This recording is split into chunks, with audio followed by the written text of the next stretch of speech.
naye mwafuna omukisa twafuna omukisa okufuna Lord Mayor ategeera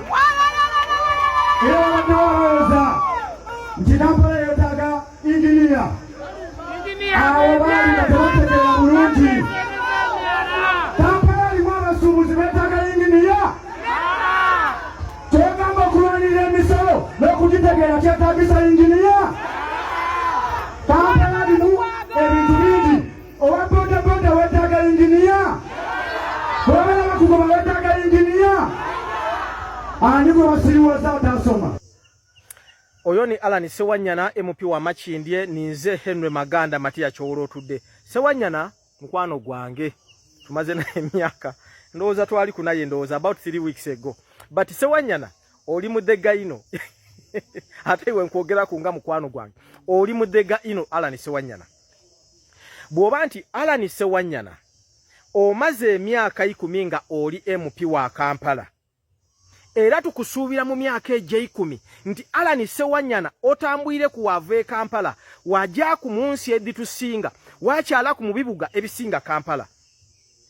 Bw'obanga Alan Sewanyana for example wafuna omukisa wajja mu kibuga just Dubai, ayenga bwe watuuka mu Dubai Katonda tiyakuwa ku magezi matono gasookerwaku kutegeera nti ekisooka okusamaaliriza ng'otuuse mu Dubai ekikola endawulo wagati wa Dubai ni Kampala planning. Bw'obanga ozira magezi gategeera ekyo emirundi gy'otambwire then oli mudega. Alan Sewanyana oli mudega ino bw'obanga osobola okuvaayo mu kaire kano ng'abantu baife bakafiirwa business daabwe wane e Kampala mu maadhi, abantu baife bakamala okufa 1 week mu Kampala wano mu maadhi, wadema kutegeera nti ekizibu ekisinga okuba ekikulu mu Kampala biri ebintu biti bisatu: poor drainage system, entambuza embi ey'amaadhi mu kibuga Kampala agamukoka ne Kazambi. Bw'obanga omaze Kampala emyaka 15 ng'oli mukulembeze nga ekyo tokitegeeranga oli mudega ino. Sewanyana bw'obanga okalitegeera nti ekizibu ekyokubiri ekisinga okuba ekikulu mu Kampala enzimba y'ebizimbe embi era ne yaviirire ku amaadhi okukola ki okubona nti butiganda mu kibuga oyo omusaada hamu ebizimbe byazimbye n'abantu abandi bazimba ne ku myala.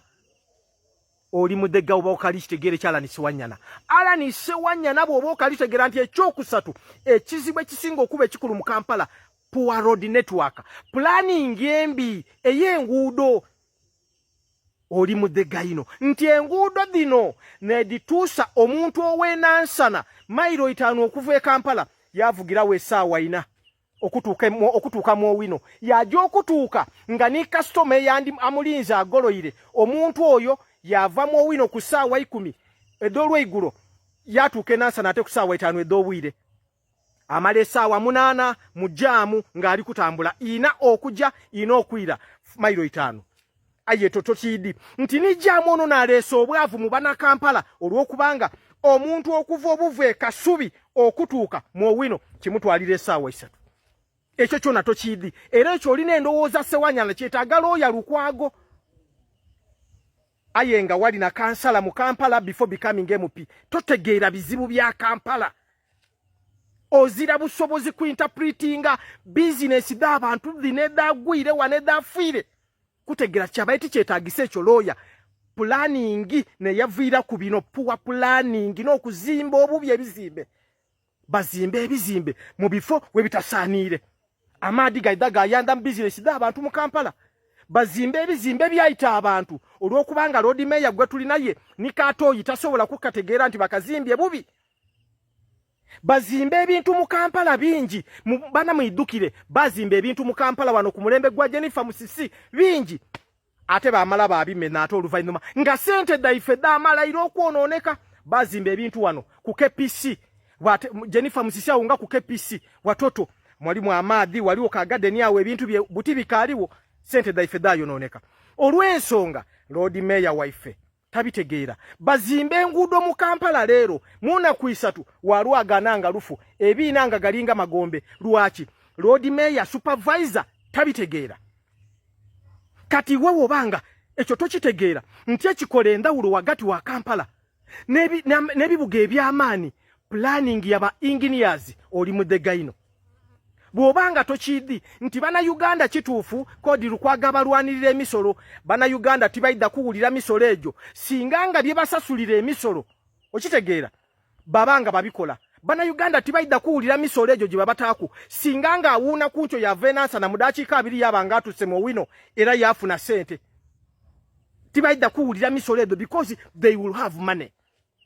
aye kiruma bana Uganda n'okusasula emisolo ejo bakola ebintu nga Lukwago ali atyamoga alinga entaama gye basuziza ku kigo mbweremesa abayi byokwiba tikisoboka ku kigo basuza kumbwa olw'okubanga esobola okutegeera nti oyo mwibi ebizibu by'omu Kampala abakozi ba Kampala City Council abo bayinginiya baani abo bayiba sente abakozi da government olw'ensonga meya gwe tulina ye tabitegeera Lukwago ni Lukwago mu kutegeera kwa Chidi ng'ekibuga Kampala kyetaaga meya olw'ensonga Lukwago achidi bulungi nga okuzimba ekibuga mu Kampala ekizimbe mu Kampala Kagabe Maka bakobajja inginiya abise plani yo osasule sente ni Lukwago achidi ekyo kubanga Lukwago waire road mayor azira busobozi azira buyinza buzimba wakawe toyi nga tasabye City Council era engineer yawandika ati nkwikiriza era yamukuba nti awotogizimba ugite wano kati ekyo muli n'okukitegeera era bwobanga ozira magezi gategeera ebyo engineer bali mwezo gwe twetaaga olw'okubanga ebizibu Uganda byeri mu butisaawo eno tujja kuzimba ebintu biri n'okumenwa ayenga biri ku pulaani n'abazungu bwe baali nga bava wano 1964 bako batu ekibuga tulina okukirekera engineer awona okutaho interviews engineer Luba yaba engineer yasooka muna Uganda okugema ekizimbe Kampala okugema ekibuga Kampala era ne yazimba City Hall eyo okutola wakazimba akasooka ka City ka baketanga ka Town Hall aye ekyo tokidi olowooza abazungu lwaki tibakwatwetaaga yoku looya gwe tunalekera awolerezenga abantu mu kibuga no bakitegeera ekibuga planning yakyo yeetaaga engineer ebizibu by'omu Kampala abantu bafiirire mu jamu lwa poor planning abantu bafiira mu jamu wane Kampala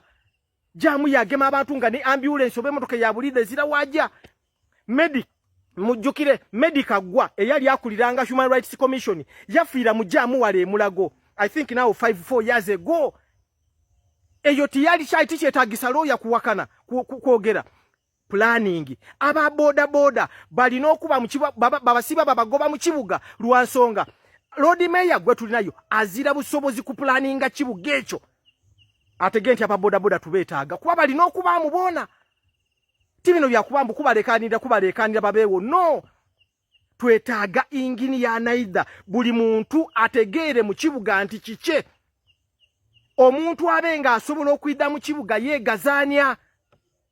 oyo ni engineer gwe tuli kwetaaga Lukwago ali n'ebyakoze bituufu aye nkuko byafaanana entaama okuba nti eire mabega yatomera tikijisuza ku luyambo ebinga abayibi ekuuma abayibi batayiba nte mukitegeera ekyo so Alan Sewanyana nendo oyogere ng'omuntu atambwireku otabanga ate muntu atasoma eyasigala ere wangere ebugobi ere mu kyalo eyasigala ebukanga busalamu eyo mu kyalo ebudoma atasoma naku reason ng'omuntu ategeera tomala mu bantu bakulonda maani olw'okubanga nuputi yakuwa kaadi buti wena watandika okuba nti ovumira buli kino kyona no style up Sewanyana style up you are my friend style up ekyonze imwe mikwano janga abagwera ekyo kiniiza ino okubona ate omuntu gwendidi ate ngoli kogere byekijinga ekibuga ebizibu byona bye tuli nabyo mu kibuga mu Kampala biva mu poor planning amadi gaisa abantu business d'abantu jamu bazimbye ebizimbe bingi enguudo mu Kampala sente daifeda ojokukola oti atenga luononeke muna kundala Lukwago tasobola kutegeera standard ya luguudo ba mixinga batya Lukwago tabitegeere ebyo abantu bafiire abantu bapama mu buveere endwaire edisinga okuba mu eningi mu Kampala drainage abantu bapama mu myala jamala jajambizimbe by'abantu abantu balwala ebirwaire abantu batunda ebyokulya ku nguudo abantu bajamadi bwe gagwa suweji yabitwala abantu balwala endwaire poor planning ya drainage. So tibinombwa ate kati oidi meya anaba wakaniranga no. Bali mwezo ni ingini ya gwe tulikwetaaga ekibuga Kampala. Ninze Henry Maganda Matia Kyolo tudde.